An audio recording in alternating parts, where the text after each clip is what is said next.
Boa noite pessoal que já aparece por aqui.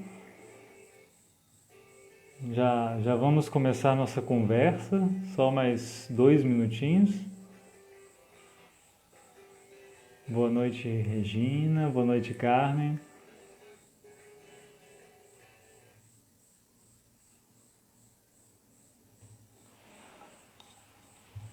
Espero que todos estejam bem por aí, né? Aqui estamos numa noite bem tranquila aqui em Miguel Pereira, graças a Deus. E sem... Mas é claro que o mundo todo anda um pouco assustado, né? Nós não vivemos uma fase das mais tranquilas e isso se realça a cada dia. Mas é bom termos, mesmo no meio de tanta confusão, um momento para podermos parar um pouco e escutar a palavra de Deus e andar com Deus, saber de tudo que Ele tem a nos dizer. Boa noite também para Raquel, que já está aqui também, que ótimo. E assim possamos, né, aproveitar bem o tempo também nisso, né, não perder tempo com coisas que às vezes mais confundem do que edificam, e a gente poder olhar para o mundo, não com nossos olhos simplesmente, né, mas junto da palavra de Deus é sempre o melhor caminho.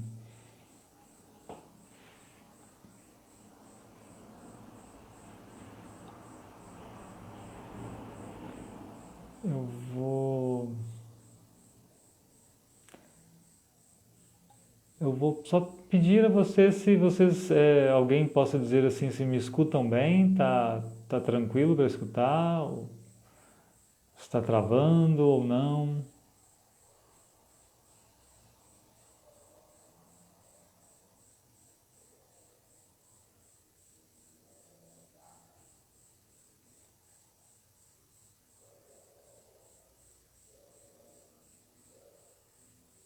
Deixa eu localizar aqui.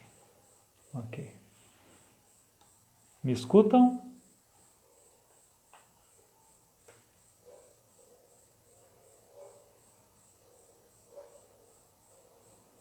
Sim, tá. Tá ótimo. Bom, deixa eu contar para vocês então, e começar a contar que conversa é essa que teremos hoje, né? É um estudo que nós realizamos aqui na comunidade luterana em Miguel Pereira no fim de semana, e que quando se trata de um estudo bíblico é algo mais longo, né, que demora um pouco mais, a gente tem mais tempo e mais tranquilidade para falar calmamente. Eu, em vez de fazer um vídeo com esse estudo corrido, eu prefiro fazer essa live com um estudo com a mesma tranquilidade que foi feito aqui na igreja, talvez até com mais demora, né, com mais calma. É bom fazer isso assim, para que aquelas pessoas que não puderam estar possam acompanhar também, né? E é um costume assim que nós estamos criando de ter esse momento, então, às terças, às 8 da noite. Hoje eu vou dizer para vocês que pode ser um pouco diferente, né, do normal, assim, do que geralmente a gente faz, mas por causa do percurso escolhido, né? Nós vamos estudar o Salmo 19, é essa a nossa proposta, mas também pensar o Salmo 19 em relação com a nossa vida, com a vida humana nos dias de hoje, a partir de um diálogo com um sujeito bem conhecido chamado Drummond, né? O Carlos Drummond de Andrade. Na verdade, não a partir da pessoa do Drummond, mas da poesia do Drummond, de como ele se expressou, né, do que ele escreveu, alguns poemas que farei questão de ler, pelo menos partes de alguns poemas dele aqui. O título que eu dou para esse estudo é Solução para um coração sem rumo no vasto mundo. Né? Solução para um coração sem rumo no vasto mundo. E a primeira coisa que eu digo, assim, até para justificar, né, por que falar de poesia e por que ler Carlos Drummond de Andrade quando o objetivo é estudar um salmo, o Salmo 19. E eu lembro de uma frase do C.S. Lewis que diz assim: eu tomo este, que é o Salmo 19, como o maior poema do Saltério e uma das maiores composições do mundo. Né? É bom com o C.S. Lewis, que é um sujeito, né, o autor das Crônicas de Nárnia, um estudioso da literatura, é bom com ele lembrar que os salmos são poemas, né? Os salmos são hinos, são poemas, são composições poéticas e que devem ser lidos como composições poéticas. É claro que os salmos são muito antigos, né? Eles são de séculos e séculos atrás, então são poemas de tipo diferente do que é um Drummond, obviamente, mas o poético está nos dois lados, né? E há algo de comum, então, nesses dois tipos de textos. E eu acho que um vai nos ajudar a perceber a importância do outro, a conversar com o outro. Então, vamos, antes de ler os poemas que eu vou querer ler, eu vou fazer uma leitura breve do Salmo 19, de ponta a ponta, assim, vocês tenham paciência, se quiserem, não é longo também, né? São 14 versículos, se quiserem pegar a Bíblia, até é interessante vocês terem a Bíblia à mão, né? Eu vou ler na Nova Almeida. Então, primeiro o Salmo, depois nós vamos ler um pouquinho de poesia e depois voltamos para o Salmo para aí sim ver os detalhes. Mas é importante, inclusive por ser um poema, por ser poesia, é importante escutar o Salmo, né? É importante ter o texto como um todo na mente enquanto a gente vai começar a estudá-lo, né? Não vamos de cara pegar parte por parte. Primeiro a gente lê o todo. Então, lendo o Salmo 19. Os céus proclamam a glória de Deus, e o firmamento anuncia as obras das suas mãos. Um dia discursa a outro dia, e uma noite revela conhecimento a outra noite. Não há linguagem nem há palavras, e deles não se ouve nenhum som. No entanto, por toda a terra se faz ouvir a sua voz, e as suas palavras chegam até os confins do mundo. Aí pôs uma tenda para o sol, que é como um noivo que sai dos seus aposentos e se alegra como um herói a percorrer o seu caminho. Principia numa extremidade dos céus e vai até a outra vai o seu percurso. E nada pode se esconder do seu calor. A lei do Senhor é perfeita e restaura a alma. O testemunho do Senhor é fiel e dá sabedoria aos simples. Os preceitos do Senhor são retos e alegram o coração. O mandamento do Senhor é puro e ilumina os olhos. O temor do Senhor é límpido e permanece para sempre. Os juízos do Senhor são verdadeiros e todos igualmente justos. São mais desejáveis do que ouro, mais do que muito ouro depurado. São mais doces do que o mel e o destilar dos favos. Além disso, por ele se admoesta o teu servo, em os guardar a grande recompensa. Quem há que possa discernir as suas próprias faltas? Absolve-me das que me são ocultas. Também da soberba guarda o teu servo, que ela não me domine. Então serei irrepreensível e ficarei livre de grande transgressão. As palavras dos meus lábios e o meditar do meu coração sejam agradáveis na tua presença, Senhor, rocha minha e redentor meu. Esse é o belo Salmo 19, né, que pretendemos estudar hoje. Boa noite para a família Schink, lá de São Leopoldo. Boa noite para o meu colega Roberto Gaylor. É muito bom ter vocês todos aqui.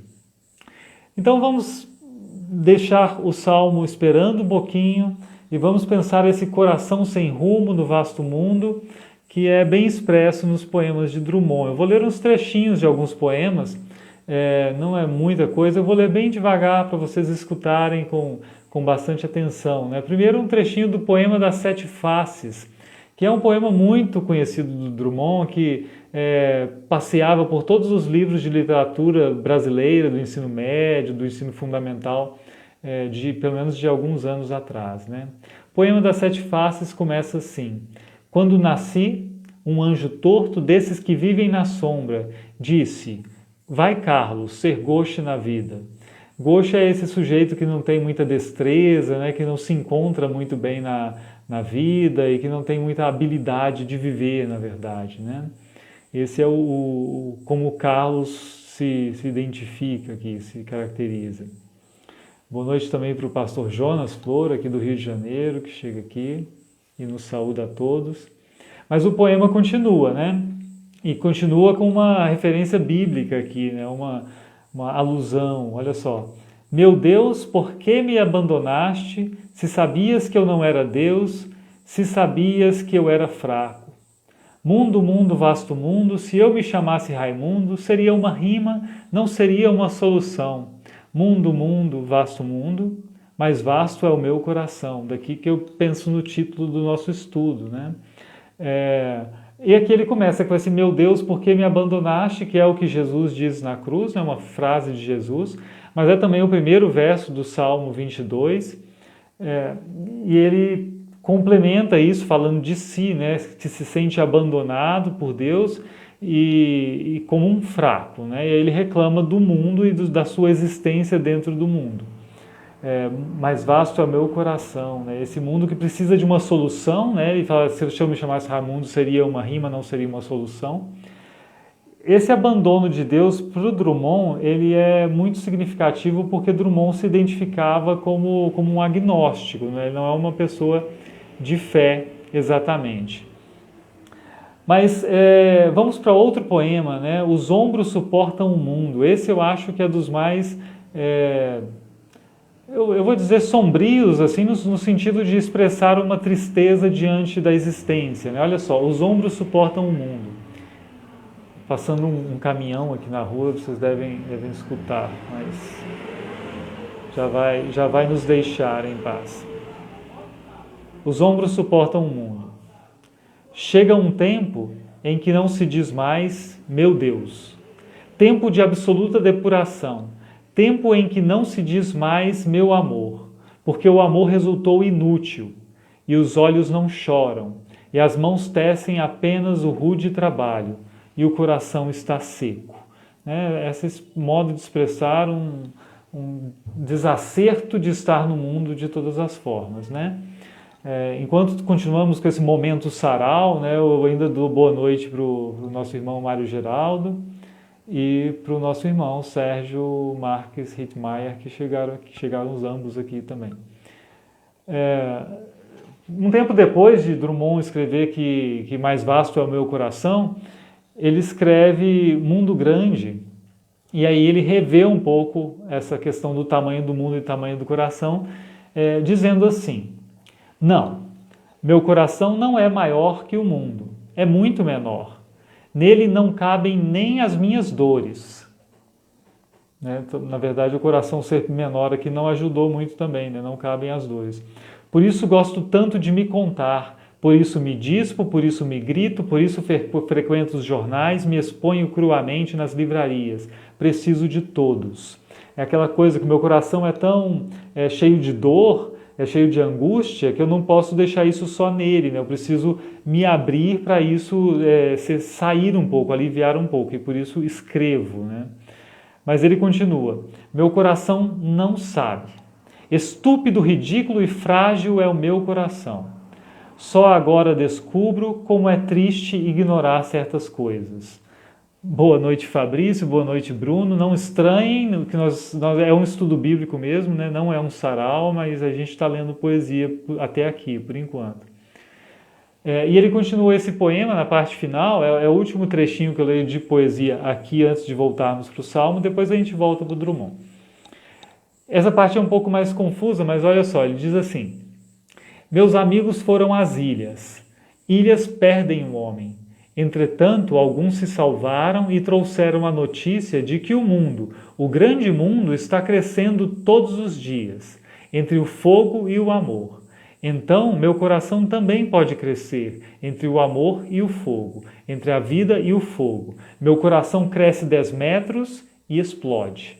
Ó vida futura, nós te criaremos.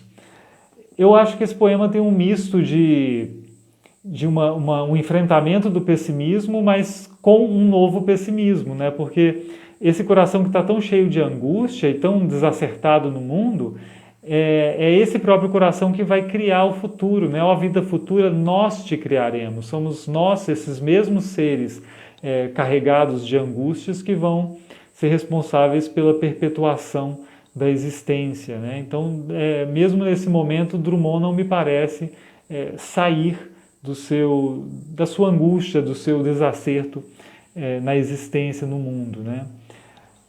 Esse é um cenário, né? Um cenário escrito por um sujeito que viveu dias, testemunhou momentos tristes da humanidade e que teve sua obra marcada em certo momento, inclusive, por testemunhar e pensar sobre a Segunda Guerra Mundial, com tudo de dramático que ali aconteceu, né? Agora vamos voltar uns séculos e comentar um pouquinho o Salmo 19 para depois pensar como ele nos ajuda, né? O Salmo 19, que eu li aqui todo, né, bem rápido assim, ele é dividido em 3 partes, uma divisão um tanto óbvia em 3 partes. Os 6 primeiros versículos falam da criação, é um louvor praticamente à criação de Deus, né, mostrando a beleza da criação, mais do que isso, na verdade, é claro, vamos ver. Numa segunda parte, do versículo 7 em diante, ele fala da palavra, é aquela parte que de repente começa assim, né? A lei do Senhor é perfeita e restaura a alma. E aí depois, lá no versículo 11 ou 12, o versículo 11 para mim, ele é uma transição entre a segunda parte e a terceira, eu já explico isso. Mas depois vem a terceira parte, teve a criação, teve a parte da palavra, de falar da palavra, e agora aparece o eu, né? O eu do poeta, que se coloca logo em prece. Ele não simplesmente fala de si, mas ele se posiciona em prece diante de Deus, né? E aí é uma prece muito bonita e muito sincera, que ele vai dizer que desconhece as próprias faltas, né, e tudo mais, pede perdão. É o eu em prece. Essas 3 partes. Da segunda para a terceira, ou seja, de quando ele fala da palavra, da lei e passa para a prece, há uma transição muito óbvia, assim, né? Porque se eu estou falando da lei, eu sempre olho para mim, né? Porque eu me vejo ali refletido e vejo as minhas faltas refletidas na lei. Então, eu me colocar em prece a partir disso é bem natural, na verdade, né? É um passo bem esperado. Agora, da primeira parte, que fala do céu, que fala do sol, e de repente ele começa, a lei do Senhor é perfeita e restaura a alma, a nossa mente moderna pode pensar que isso é muito abrupto, né? Que é uma mudança temática assim, muito, muito radical e que até parece que são 2 poemas diferentes, né? O C.S. Lewis comenta isso muito inteligentemente, né? E ele observa o seguinte, olha, para a nossa mente moderna são coisas muito diferentes. Agora, para a mente de um hebreu, né, para a mente de um povo lá de Israel, de séculos atrás, essa transição era tão natural, né, de ver Deus como responsável pela criação, e isso ter tudo a ver com Deus ser responsável pela palavra, pela lei, é tão natural isso que para o poeta ele não está fazendo uma transição radical nem inovadora, né, não é nada demais isso. Ele vai até ajudar a gente a pensar nisso um pouquinho, o C.S. Lewis. Para perceber os detalhes, eu vou ler um trechinho por trechinho e comentar, né? Quando a gente está reunido, a gente tem o recurso de marcar com cor diferente, mostrar o termo que eu quero comentar, mas aqui vamos fazer um esforço na oralidade, né? E vocês façam um esforço na escuta. Diz assim, né, o comecinho, os céus proclamam a glória de Deus e o firmamento anuncia as obras das suas mãos. O que é os céus proclamarem a glória de Deus? O que é glória de Deus, né? A glória de Deus é aquilo que de Deus se vê, aquilo que de Deus mostra, Deus revela para ser visto pelo ser humano, né? Isso é a glória, é o visível de Deus, o visível não no sentido só de visualidade, mas o demonstrado de Deus, né? E os céus proclamam a glória de Deus como? Né? Isso aqui é simplesmente assim, a criação foi criada por um Criador, né? E a criação em sua grandeza revela a grandeza de um Criador. Então Deus tem a sua glória anunciada na criação, porque a gente olha para a criação e olha, nossa, alguém criou isso daqui, né? Deus criou uma coisa tão grande e tão maravilhosa assim. E aí ele vem, um dia discursa a outro dia, e uma noite revela conhecimento a outra noite. Eu gosto muito da percepção de que esse dia aqui, na verdade, é o céu visto de dia, né? Ele continua com a imagem do céu no poema, não é para pensar o dia em geral, é você olhando para o céu de dia e depois você olhando para o céu de noite. E o que acontece? Esse discurso, essa proclamação da glória de Deus por meio do céu, ela não cessa no fim de um dia, né? O que foi dito durante um dia é dito durante o outro dia e é dito durante o dia seguinte de geração em geração. Ou seja, tempos e tempos depois, essa proclamação persiste e perdura, né? A mesma coisa na noite. A noite revela de Deus essa grandeza da criação do céu, como é visto durante a noite. A noite seguinte é a mesma coisa, a noite seguinte há uma continuidade nessa proclamação que nós vemos na criação de Deus, né? Ela está disponível desde a criação dos primeiros seres humanos até o último dia da existência humana sobre a Terra. Aí vem um verso que é um pouquinho mais complicado, na verdade ele tem uma tradução muito difícil, que é assim, não há linguagem nem há palavras. E aqui a tradução da Nova Almeida diz assim, e deles não se ouve nenhum som. No entanto, por toda a terra se faz ouvir a sua voz e as suas palavras chegam até os confins do mundo. Eu disse e digo, né, que eu não acho que essa tradução da Nova Almeida é a melhor aqui, mas eu reconheço que é um texto muito difícil de se traduzir, a estrutura em hebraico é bem complicada, mas eu optaria pelo seguinte, primeiro, esse no entanto que está ali, que ele junta os dois versos, um verso é, não há linguagem nem há palavras e deles não se ouve nenhum som. E o outro verso é, por toda a terra se faz ouvir a sua voz. Esse no entanto, ele foi acrescentado pelo tradutor porque ele entende que esses dois versos estão numa relação de contradição, uma relação adversativa, né? Como se fosse necessário pensar um mas. Mas no hebraico não tem absolutamente nada indicando o tipo de relação aqui, não tem termo, não tem partícula nenhuma. E eu acho melhor a gente ler o primeiro de forma que nem fica necessário pensar que tem uma contradição. É só ler assim, ó, não há linguagem, nem há palavras, sem que se ouça a sua voz. Ou, se quiser, não há linguagem, nem há palavra, cuja voz seja inaudível. E aí você não precisa de adversativa, porque continua concordando. Por toda a terra se faz ouvir a sua voz. Né? Não há linguagem, nem há palavras, sem que se ouça a sua voz, por toda a terra se faz ouvir a sua voz, e as palavras chegam até os confins do mundo. Essa tradução é bem possível, né? Se tem alguém interessado no hebraico aqui, a estrutura que está esse sem que se ouça a sua voz, que eu traduzo assim, e que foi traduzida lá por e deles não se ouve a sua voz, é um bli com particípio, mas isso é coisa técnica, deixem para lá. O legal aqui é entender o objetivo desse texto, o que é dizer, né? É dizer que a população do mundo inteiro, não importando nem a língua que se fala, ela está exposta a esse discurso, a essa proclamação da natureza, a proclamação do céu de dia, a proclamação do céu de noite. Não tem lugar no mundo e não tem barreira linguística que faça essa mensagem do céu não chegar, né? Um aborígene australiano, um sujeito na Groenlândia, ele olha para o céu e vê a grandeza de Deus refletida na criação. Isso é muito bonito de se ver, né? Boa noite, meu amigo Fernando, né? O padre Fernando, lá do interior de São Paulo. E boa noite, Liane e Auel, daqui do Rio de Janeiro. Muito prazer ter vocês aqui. E aí continua aqui na parte da criação ainda do Salmo, né? Aí pôs uma tenda para o sol, que é como um noivo que sai dos seus aposentos e se alegra como um herói a percorrer o seu caminho.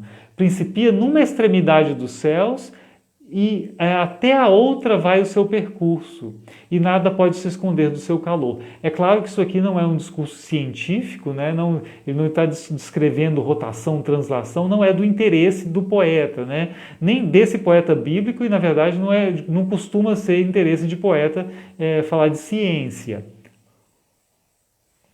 O que importa aqui é o que se vê e como se percebe o sol, né? A gente olha para o céu e olha o sol nascente, ele sai de uma extremidade, faz um trajeto bem rigoroso, de acordo com a época do ano, e se põe na outra extremidade. Esse é o percurso do sol. E como poeta que ele fala disso como um percurso de um herói, de um noivo, né, e tudo mais.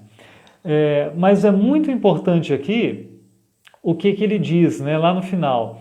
E nada pode se esconder do seu calor. O C.S. Lewis, não só ele, né, mas também outros exegetas até mais recentes, entendem que essa frase aqui, nada se pode esconder do seu calor, é uma frase chave para entender o poema como um todo, né? Não só esse trecho da primeira parte, até para entender por que esse poema é um poema só, do começo ao fim. Nada se pode esconder do seu calor. E aqui, antes de explicar melhor isso, é bom lembrar que o sol, para ajudar a entender por que depois ele fala da lei, no Oriente Próximo ali, o sol muitas vezes está associado à ideia da justiça, né? O sol, inclusive existe a expressão na tradição bíblica, sol da justiça, né? O sol é associado à justiça, o que não é estranho de pensar, né? Porque a noite esconde os feitos, né? As ações ficam ocultas à noite, então há uma dificuldade de se ter justiça com esse ocultamento. E quando surge o sol, as ações ficam expostas, né? E aí se percebe, a justiça então tem vez pela luz do sol. Num entendimento bem simples assim da coisa, né? Mas então o sol se associa à ideia de justiça, e aqui quando o poeta bíblico diz nada se pode esconder do seu calor, ele está falando do sol, exatamente, mas a gente vai perceber que isso também serve como uma metáfora para falar de Deus, porque ele vai dizer que de Deus nada se oculta também, né? Assim como o sol abrange o todo da criação conhecida aqui, Deus também abrange o todo, e Deus também tem percepção do todo e influência sobre o todo da criação. É isso, né? Agora vamos para a segunda parte, que de repente ele começa, né? A lei do Senhor é perfeita e restaura a alma. E aí nós vamos pensar assim, espera, né? A lei é perfeita e restaura a alma, né? O testemunho do Senhor é fiel e dá sabedoria aos simples. Tá, dá sabedoria, ok. Os preceitos do Senhor são retos e alegram o coração. E aqui tem duas questões muito curiosas, né? Primeiro, principalmente para quem é luterano, vai dizer assim, a lei restaura a alma, né? Não é o evangelho que faz isso, porque a lei não é aquilo que machuca a gente, que mostra que a gente é pecador, não é isso que a lei faz, não é só o evangelho que... Vamos pensar isso um pouco. Agora, outra coisa, antes de entrar nessa questão da lei, né? Os preceitos do Senhor lhe alegram o coração. C.S. Lewis comenta assim, é estranho isso, né? Uma regra, uma norma, alegrar o coração, porque se eu conto uma história bonita, se vocês veem um filme bonito, uma narrativa que emociona, eu posso dizer assim, olha, meu coração ficou alegre por ouvir esse relato. Agora, se eu te dou uma regra, não mate. Se eu te dou uma regra, não roube, não pegue o que não é seu. Como é que isso alegra o coração? Eu posso até achar isso sábio, diz o C.S. Lewis, né? Mas isso, produzir alegria no coração é um pouco estranho. Aí o C.S. Lewis vai argumentar assim, olha, mas os costumes dos povos vizinhos, as leis que os falsos deuses dos povos vizinhos forneciam, eram tão cruéis, tão permeadas por sangue, crueldade, por maldade, que para um hebreu ele olhava para a própria lei com alegria, assim, olha que bom que essa aqui é a nossa lei, dava alegria, né? Essa é o que C.S. Lewis diz. Agora vamos voltar na questão da lei ou evangelho, né? E aí eu observo outra coisa aqui, né? Quando ele diz a lei do Senhor é perfeita e restaura a alma, o termo para lei aqui é Torá, que todo mundo conhece, né? Aqui é Torá Adonai, a lei do Senhor. Mas a gente traduz Torá por lei, mas não é necessariamente a melhor tradução sempre ou quase nunca. Porque, primeiro, Torá é instrução no sentido mais amplo, e Torá se refere aos 5 primeiros livros da Bíblia, né? Esse todo mundo sabe, né? Quando os judeus até hoje se falam Torá, eles estão pensando nos 5 primeiros livros da Bíblia, que também chamamos de Pentateuco. E o livro de Salmos está muito relacionado com a Torá, com esse conjunto dos 5 primeiros livros da Bíblia, né? Muito relacionado. Tanto é que o primeiro salmo, ele já começa falando da Torá, né? Na sua Torá medita dia e noite, está falando disso aqui também. E a Torá, como o Pentateuco, a lei do Senhor nesse sentido, né, dos 5 primeiros livros, não tem só lei ali dentro, né? Embora o termo faça a gente pensar isso, se você ler o Gênesis, né, só o Gênesis, pode ler o Êxodo também, o Levítico, Números, Deuteronômio, mas se você ler tudo isso, não tem só legislação, não tem só conteúdo legislativo, tem narrativas, e dentro das narrativas e dentro de tudo isso tem promessas de Deus, e tem então evangelho também no que aqui se chama lei, né? Tem evangelho também na Torá, é isso que eu quero dizer. Então, a gente não precisa manter o sentido mais estrito só de texto legislativo. Embora, nos versos seguintes, ele mostre que está pensando nisso também, né, no conteúdo legislativo como algo proveitoso, como algo agradável. Ao ponto de dizer assim ao final desse trecho, né, são mais desejáveis do que ouro, mais do que muito ouro depurado, e são mais doces do que mel e o destilar dos favos. Isso ele inclui a lei também, ele está incluindo o conteúdo dos preceitos, o conteúdo dos juízos, isso que é norma mesmo, né? Para entender isso um pouco, né, e não ficar brigando com o texto bíblico, a gente podia ler um trechinho do Catecismo Maior de Lutero. Lá na segunda parte, ele vai explicar assim, Lutero dizendo, né, imaginem as aspas abertas aí, mas a doutrina do credo traz puramente graça e nos torna íntegros e agradáveis a Deus. Porque esse conhecimento nos faz sentir prazer e amor com respeito a todos os mandamentos de Deus. Porquanto aqui vemos como Deus se nos dá inteiramente com tudo o que tem e pode em auxílio e apoio para o cumprimento dos 10 mandamentos. O Pai, todas as criaturas, Cristo, todas as suas obras, o Espírito Santo, todos os seus dons. Mas o bonito aqui, e que às vezes nós esquecemos, é que esse conhecimento do Evangelho nos faz sentir prazer e amor com respeito a todos os mandamentos de Deus. O Salmo deve ser lido assim, né? Deve ser lido nessa perspectiva de que não é uma pessoa que está tendo esse primeiro contato com a lei e que se vê oprimida porque os seus erros são revelados. Não é essa pessoa que está cantando o Salmo aqui. É essa pessoa que conheceu a misericórdia de Deus, foi alcançada pela palavra de Deus dessa maneira, então pode agora olhar a lei como a lei desse Deus amoroso, né? Como a lei desse Deus que manifesta e comunica a sua graça. Isso muda tudo, né? E faz a gente entender a lei de outra forma.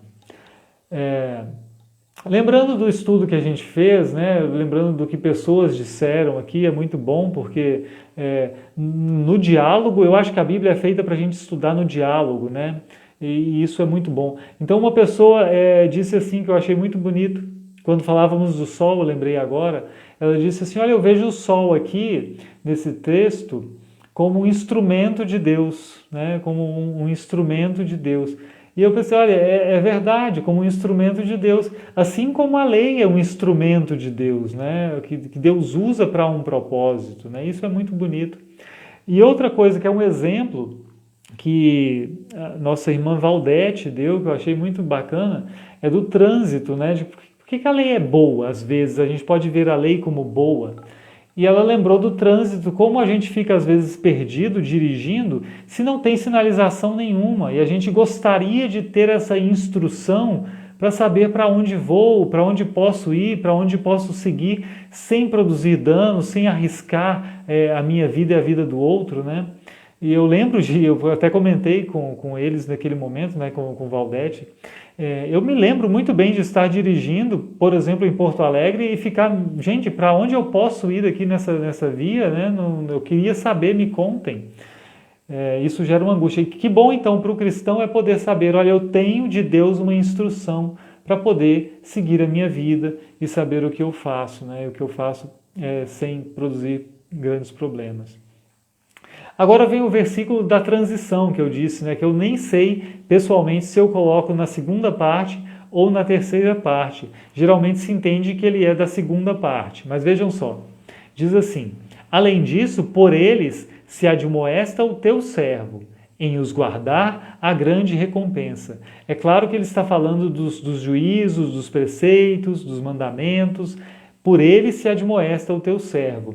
Mas eu digo que também parece da terceira parte do poema, porque aqui apareceu quem? O poeta, né? Aqui apareceu o teu servo. Até então ele estava falando da criação, falando da lei, de forma um pouco afastada de si, né? Aqui ele se apresenta.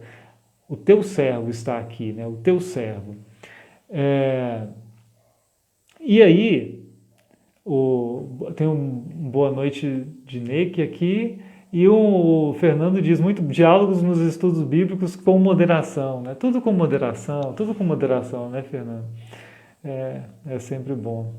Tem que ter muito diálogo e tem que ter muito temor também, né? Claro, e muito critério.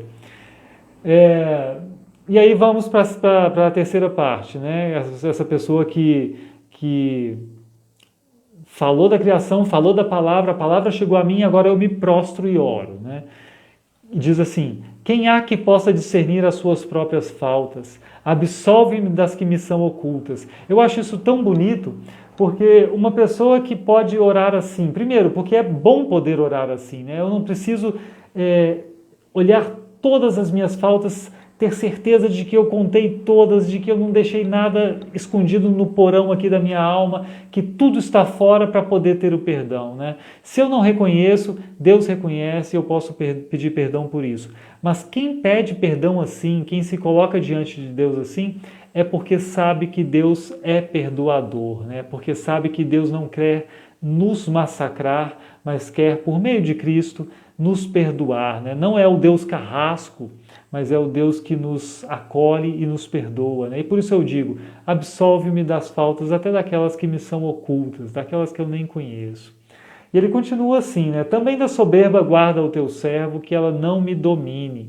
Então serei irrepreensível e ficarei livre de grande transgressão. E aí ele vai, aqui também reconhece a sua fragilidade, né? O ser humano não é aquele que se acha, porque eu conheci a palavra, porque eu pedi perdão, agora eu sou tranquilo, eu não preciso de ajuda, eu cheguei num nível de espiritualidade, que eu sou melhor do que os outros. Não, ele se coloca ainda como aquele que pede, né? Guarda-me da soberba. E a soberba é isso, né? É esse orgulho que atinge o meu coração. Eu estou reconhecendo essa minha tendência ao deslize. E aí vem, né? Que é um pedido, eu vejo isso aqui muito como um pedido, né? As palavras dos meus lábios e o meditar do meu coração sejam agradáveis na tua presença, Senhor, rocha minha e redentor meu.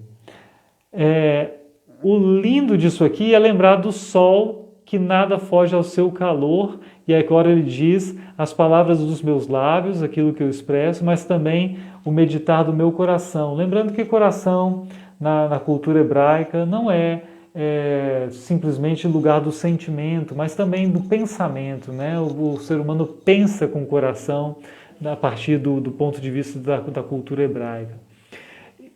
Então Deus vê os meus pensamentos, assim como o sol percorre tudo e nada se escapa ao seu calor, Deus alcança também os meus pensamentos. Eu peço que seja agradável tudo isso diante de Deus, mas eu reconheço, né, no finalzinho aqui, Senhor, rocha minha porque eu sou um ser instável, eu sou um ser que não tem como se manter por si mesmo ao longo do tempo, né, ao longo de anos ou de dias. Não tenho essa coerência em mim mesmo. Mas Deus tem o alicerce seguro, a segurança que me falta, rocha minha. E Redentor meu. Eu não tenho Redentor aquele que vem e paga pela minha liberdade, né, e conquista para mim a liberdade. Eu não tenho de mim mesmo condição de manter e sustentar, conquistar a minha liberdade, mas eu tenho aí o meu Redentor confessado neste salmo. Eu acho esse salmo belíssimo, eu concordo com o C.S. Lewis, como vimos no começo, dizendo que é o maior poema do Saltério, provavelmente uma das composições mais espetaculares da poesia em geral, né? Mas vamos voltar a Drummond rapidinho aqui. Lemos antes uns poemas do Drummond, né? Para quem chegou depois, a gente estava no momento sarau. Agora só mais um poema, na verdade um trecho do poema chamado José, que a gente carinhosamente chama de E Agora José, né? Mas esse poema diz assim, né? O Drummond ainda angustiado, ele vai dizer assim: com a chave na mão, quer abrir a porta. Não existe porta. Quer morrer no mar, mas o mar secou. Quer ir para Minas. Minas não há mais. José, e agora? Se você gritasse, se você gemesse, se você tocasse a valsa vienense, se você dormisse, se você cansasse, se você morresse, mas você não morre. Você é duro, José. Sozinho no escuro, qual bicho do mato, sem teogonia, sem parede nua para se encostar, sem cavalo preto que fuja a galope. Você marcha, José. José, para onde? É muito tenso, né? Muito sombrio também, de certa forma, porque mostra essa condição da alma humana de desencanto, de desilusão diante do mundo e procurando uma saída que não se encontra, né? E essa saída poderia ser ir para Minas. Minas não há mais, provavelmente porque ele tem Minas afetiva no coração, aquela Minas do passado que ele viveu na infância, e hoje mesmo se volta para lá, não encontra aquilo mais. Ele pensa até na morte, né? Se eu morresse, mas você não morre. Ele tem uma chave, mas não encontra uma porta, né? Tem a chave na mão, mas quer abrir a porta, mas não existe porta. E aí ele marcha no final, né? Você marcha, José, mas não tem rumo, né? José, para onde? Esse é o Drummond, na época da Segunda Guerra Mundial. E isso que é muito, muito do ser humano, né? É muito, muito de nós em certas fases da vida. A gente se vê nessa situação desesperançada. Mas aí tem uma amiga do Drummond, que foi amiga dele, né, enquanto ele era vivo, ela ainda vive, também mineira, né, também ela lá de Divinópolis, a Adélia Prado, que escreve um poema meio que em resposta, né, em conversa com esse poema do Drummond. E no final do poema ela tem os seguintes versos: o que te salva da vida é a vida mesma, ó José. Aqui é bonito, né, porque o José lá queria até morrer, pensando na morte como saída, e ela diz: o que te salva da vida é a vida mesma. E o que sobre ela está escrito: a rogo de tua fé. No meio do caminho tinha uma pedra. Verso de Drummond também, né? Todo mundo lembra. Mas ela põe um verso embaixo desse: tu és pedra, e sobre esta pedra, e ela para por aí, mas nós nos lembramos, né? Isso é fala de Jesus para Pedro: edificarei a minha igreja, né? A pedra, ó José, a pedra. Resiste, ó José. Deita, José. Dorme com tua mulher. Gira a aldraba de ferro pesadíssima. O reino do céu é semelhante a um homem como você, José. Essa imagem da aldraba é muito legal, né? A aldraba é aquele mecanismozinho que você pega numa porta para bater na porta ou então girar para que a porta possa se abrir, né? Então é legal porque lembra do José dizendo, né, que tem a chave na mão, mas não existe porta. E ela está dizendo, na verdade, a chave não é necessária. A chave que você tem não precisa, porque porta tem, mas não é porta que se abra com chave, né, como a chave que esse ser humano tem. E o finalzinho aqui, né, o reino do céu é semelhante a um homem como você. A linguagem de Jesus é muito clara, né, o reino do céu é semelhante a... a linguagem das parábolas. Mas eu acho muito bonito aqui, aí eu lembro de Adélia Prado mesmo dizendo que poesia a gente não entende, né? Poesia não é para entender, é para apreender. E aí eu me dou o direito de apreender este poema a partir da fé, né? Da fé que é compartilhada pela Adélia Prado também. A Adélia Prado é uma cristã, ela é católica, né? Mas olha, o reino do céu é semelhante a um homem como você. Para mim, isso tem tudo a ver com a encarnação, né? Com essa ideia de que, olha, Deus se fez carne e habitou entre nós. O reino do céu é semelhante a um homem como você, José. O reino do céu não é um conceito filosófico que você tem que pensar em alcançar a partir do seu esforço, a partir do seu assentimento ou não. O reino do céu não é isso. O reino do céu é Deus se humanando e fazendo-se um que habita entre nós, né? É muito mais concreto do que o José pensa, né? Do que o José pode conceber. E isso aqui para mim é a Adélia Prado colocando o Evangelho para o José, né? Colocando o Evangelho em versos, misturando a palavra com a vida, para que ela seja ouvida pelo José e pelos Josés que estão por aí, né? Eu lembrei também, preparando isso, de uma entrevista do Ariano Suassuna que dizia, né? Se eu não acreditasse em Deus, eu seria um desesperado, né? E ele diz isso lembrando justamente de tanta agonia e angústia que há no mundo vislumbrado por Drummond, né? É tanta maldade, é tanto sofrimento, é tanta coisa estranha, que ele vai dizer assim, na verdade, eu não vou questionar a origem do mal e se Deus existe, por que há tanto mal no mundo? Não é essa pergunta, mas eu vou dizer, a vida só faz sentido se há Deus. Se não há Deus, do jeito que é, a vida não tem sentido algum e só há angústia, né? Agora eu queria voltar e pensar assim, solução para um coração sem rumo no vasto mundo a partir do Salmo 19, né? Por que nós estudamos o Salmo 19?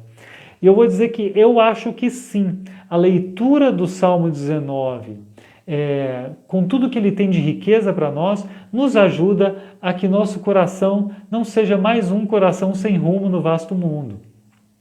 Porque o Salmo 19 primeiro fala da criação, como nós vimos, e eu acho que ele é um convite para que nós voltemos a olhar para a criação, né? E eu possa sair aqui e olhar para o céu, ver estrela, está de noite já, ver as plantas aqui, não só como algo que aí está, né, da natureza, mas como algo criado por Deus, como algo preparado por Deus, e algo que reflete a bondade, que reflete a realidade de Deus para o mundo, né? Como esse Deus que provê, que cuida, que quer bem ao mundo e que criou um mundo bom.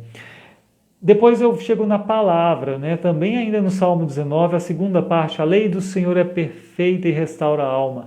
E aí eu me lembro do relacionamento que eu tenho com a palavra e como essa palavra me alcança e me ajuda a estruturar a vida, né? A não deixar que eu seja um ser desestabilizado o tempo todo, mas ela me ampara e me alimenta, me nutre.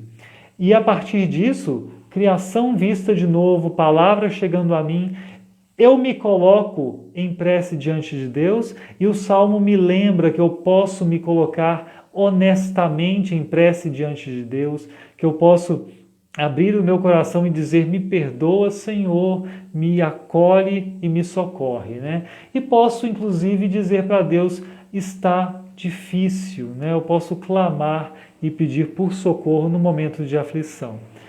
Eu acho isso aqui muito importante, não só para aquele que não é cristão, conhecer a Deus, não, para nós também, porque nós aprendemos também com Jeremias, né, que o nosso coração é enganoso, nós podemos saber disso. Nosso coração vira e mexe, vai pregar uma peça na gente e vai levar a gente a correr o risco de nos tornarmos pessoas sem rumo também. Pessoas que estão sem a esperança que Deus nos dá. Isso pode acontecer em momentos e mais momentos da vida. Então eu lembro hoje, né? Enganoso é o coração, mas eu lembro também do que diz Jó. Eu sei que o meu Redentor vive. E isso é fundamental para a gente seguir caminhando. Eu vou dizendo que é praticamente até aqui que nós vamos, eu só vou ler agora um trecho de uma obra do Philippe Melanchthon, escrita em 1521, né? Melanchthon, que foi o grande amigo de Lutero, né? Inclusive Lutero admirava muito essa obra do Melanchthon, né? E dizia que o melhor livro depois da Bíblia era esse aqui do Melanchthon. E Melanchthon fala do coração humano aqui, fala da lei, fala do evangelho, de uma forma que eu acho que esclarece e arredonda esse nosso percurso aqui, que pode certamente nos ter feito pensar muita coisa, né? Já que a gente leu poesia e mais poesia. Melanchthon, então, olha só. Porque o coração humano é frontalmente ignorante de Deus. Ele, por isso, se desvia para suas próprias decisões, para seus desejos, e se eleva a si mesmo como Deus para si. O coração humano se eleva a si mesmo como Deus para si. Isso é tão complicado, né? Porque se o nosso coração é esse coração de Drummond, né? Da poesia de Drummond, que está desesperançado, que Deus será esse, né? Que está elevado para si mesmo. Mas, quando Deus disturba o coração das pessoas através da lei, com a percepção do pecado, ele ainda não tomou conhecimento de Deus. A pessoa que só conheceu a lei ainda não conheceu a Deus devidamente. Nem conhece sua bondade. Por isso, o odeia da mesma forma que a um carrasco, né? Saber que tem um Deus que tem muita lei, mas não saber mais desse Deus, não me dá amor a Deus, mas me faz me sentir mal diante desse Deus. Quando Deus, mostrando a Cristo, eleva e consola o coração através do Evangelho, então ele de fato conhece a Deus. Através do Evangelho, agora o meu coração conhece a Deus, pois conhece tanto o poder como a bondade de Deus, né? Isso é conhecer a Deus. Quem tiver crido no Evangelho, de fato, inferiu a bondade de Deus. Seu coração já se eleva para que tanto confie em Deus, quanto tema a Deus. E assim para que abomine as próprias decisões do coração humano, né? E aqui é o coração que se alegra na lei de Deus, como nós vimos, né? Quando ele suspeita dos próprios desígnios, né? E entende que são muito mais valiosos e que são muito preferíveis os desígnios de Deus, né? E a sabedoria de Deus é aquela que realmente ilumina o ser humano e não um coração que acha que pode entender todas as coisas, né? Eu chego a isso lendo o Salmo 19, né? Eu espero que para vocês isso faça sentido, que para vocês isso sirva, né? Eu faço minhas as palavras aqui do meu amigo, o Padre Fernando, né? Que o nosso coração esteja em Cristo. Esse é o resumo da vida cristã, né? O resto vai decorrer disso, né? Que o nosso coração esteja em Cristo.